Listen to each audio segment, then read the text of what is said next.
Break से पहले हम दिखा रहे थे आपको खबर मेरी माटी मेरा देश को लेकर किस प्रकार से आज समापन समारोह दिल्ली में हुआ, इसी पे करेंगे चर्चा। इसी से जुड़ा है आज का हमारा विशेष भी,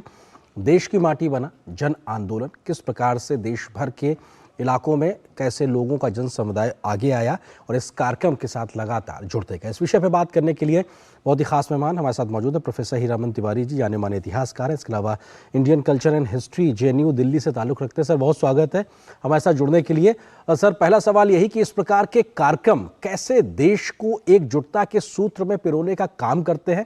प्रधानमंत्री मोदी की एक अपील पे जन आंदोलन बनता हुआ जब दिखाई पड़ता है, लोगों का जन सैलाब, तो ये लगता है कि हाँ, देश कैसे 31 अक्टूबर के दिन एकता के सूत्र में पिरोता हुआ दिखाई पड़ रहा है।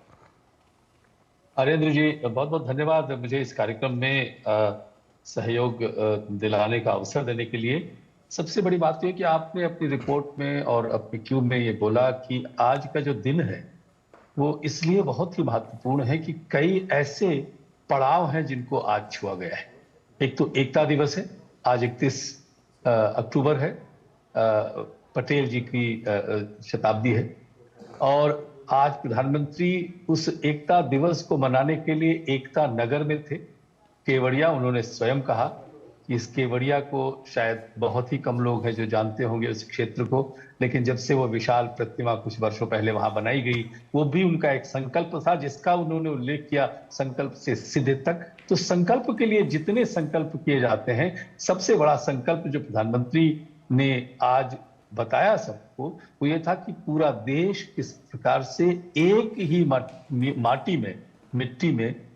जुड़ जाता है। आपने बहुत सुंदर शब्द का प्रयोग किया कि हमारी जो अमृत की बगिया है वो बनेगी। वो अमृत की बगिया 8,500 कलशों में जो पूरे देश के कोने कोने से जो माटी आई है, और माटी का महत्व भी प्रधानमंत्री ने बताया, आपने भी अपनी रिपोर्ट में बताया। माटी के महत्व की जहां तक बात करते हैं तो यह हमारी पुरातन संस्कृति से जुड़ी हुई है। माटी की महत्ता, चाहे वो भगवान राम के बारे में कहा जाता हो, जिन्होंने कहा था जननी जन्मभूमिश्च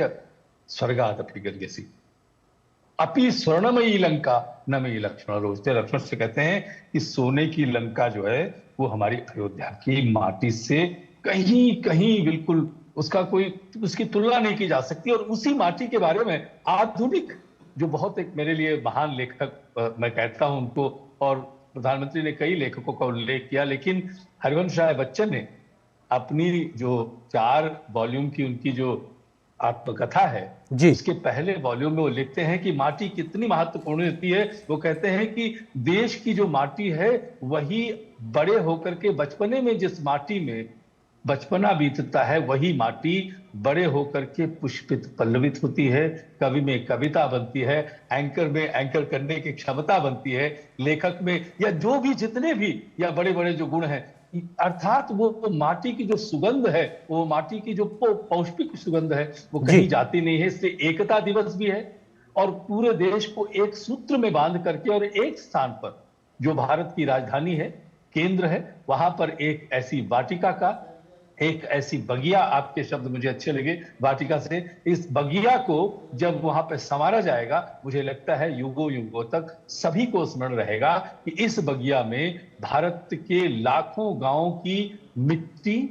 मिली हुई है, और इसलिए वो एक स्थान पर जो एकत्व होगा, उस एकता का ही प्रतीक जो आज एकता नगर कहिए, एकता दिवस कहिए, या कुछ भी दिवस कह लीजिए, और उसकी परिणति इस प्रकार से की कि जो अमृत काल का जो एक प्रकार से प्रारंभ हुआ था, उसके समापन की जो उद्घोष जो हुआ है, उससे मुझे लगता है कि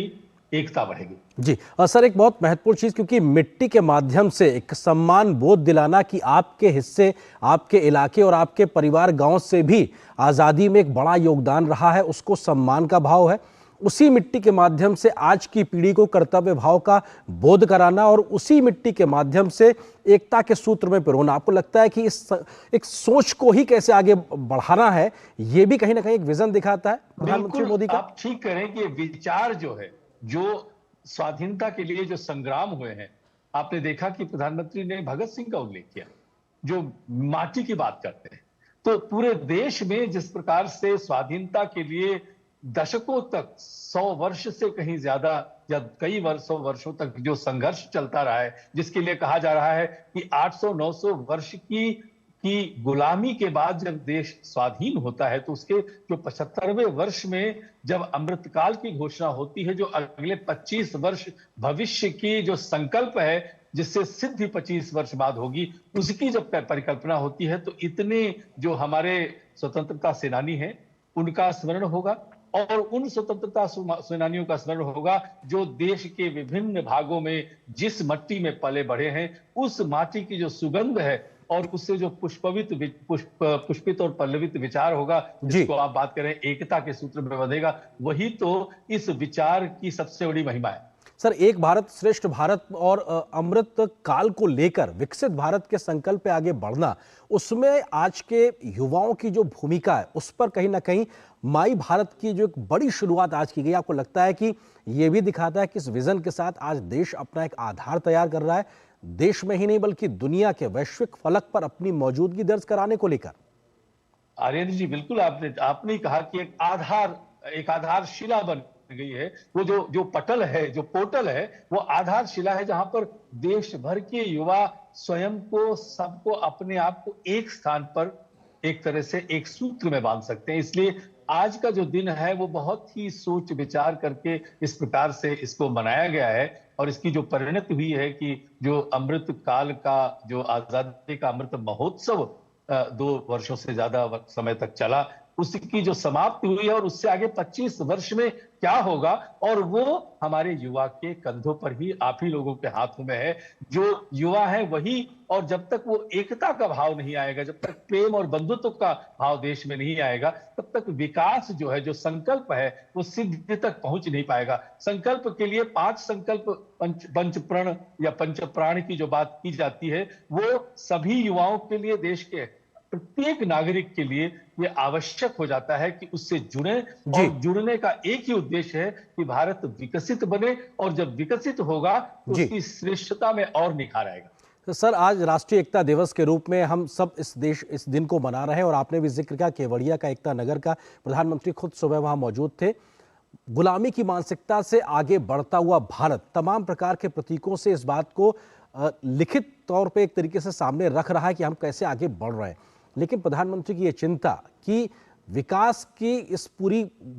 जो कोशिश है आगे ले जाने की, इसमें कहीं ना कहीं कई राजनीतिक वजहें हैं जो तुष्टीकरण या तमाम प्रकार की जो कहीं इस बाधा के तौर पर दिखाई पड़ती है। आपको लगता है कि समाज को, देश को एक तौर पर एकजुट रहने की बहुत जरूरत है राजनीतिक रूप से भी, क्योंकि ये जो विकास यात्रा है ये अनवरत है, रुकनी नहीं चाहिए। बिल्कुल, ये विकास यात्रा अनवरत है और आप ठीक कहा कि एकता दिवस केवड़िया से लेकर के दिल्ली तक, या यूं कहा जाए कि केवड़िया से लेकर देश के भिन्न भिन्न गांवों में, लाखों गांवों में जो ये उद्घोष जा रहा है कि जो भी हमारे अंदर विघ्न डालना चाहता है, विभेद डालना चाहता है, उसको ये स्मरण होना चाहिए कि ये देश एक है, और ये देश की एक, ये तो प्रतीक भी है, इसको मेटाफर कहा जाता है, बहुत बड़ा प्रतीक है। जो ये क्या कहते हैं कि अमृत बगिया, अमृत बाटिका जिसका नाम दिया गया है, और ये इसलिए होगा कि यहाँ पर देश के हर व्यक्ति का अंश है, हर व्यक्ति का एक प्रकार से भाग है, स्वयं को हर व्यक्ति इससे जुड़ा हुआ पाएगा, और तभी विकास होगा, तभी हमारे संकल्पों की सिद्धि होगी जब हम एक साथ एकजुट होकर के आगे बढ़ें। और इस विकास के जो विकास का जो कार्य है, जो ये बहुत बड़ा एक यज्ञ इन्होंने बताया, ये महायज्ञ है, इस महायज्ञ में सभी अगर शामिल होते हैं तभी हमारा लगता है कि सिद्धि 2047 में जब हमारा वर्ष 50, हमारा देश 100 वर्ष पूरे कर चुका होगा स्वाधीनता के, तब ये पूर्ण रूप से विकसित होगा। ये संकल्प आज लिया जा रहा है, 2 वर्ष पहले प्रारंभ हुआ था, लेकिन 2047 तक ये जो हमारे देश के युवा हैं, इसीलिए ये युवा पोर्टल जो है, माई युवा, माई भारत का जो पोर्टल है, ये बहुत ही महत्वपूर्ण है। हर प्रकार के विचार रखे जा सकते हैं, हर प्रकार का आदान प्रदान किया जा सकता है, जिससे जो भी वैमनस्यता है, जो भी भेद है, जो भी संभावनाएं हैं, उनको टटोल करके एकजुट बनाने का जो प्रयास है, ये अद्भुत प्रयास है। और आप देखें कि ये बिल्कुल अविचल प्रयास है। बिल्कुल, और शायद इसीलिए भारत अगर कोई कितना बड़ा भी संकल्प लेता है तो सिद्धि तक पहुंचाने की क्षमता भी रखता है और वैश्विक फलक पर अपनी पहचान को एक नए प्रतिमान तक ले जाता है। बहुत शुक्रिया प्रोफेसर हीरामन तिवारी जी, हमारे साथ जुड़ने के लिए, इस विषय पर विस्तार से बात करने के लिए बहुत बहुत शुक्रिया आपका।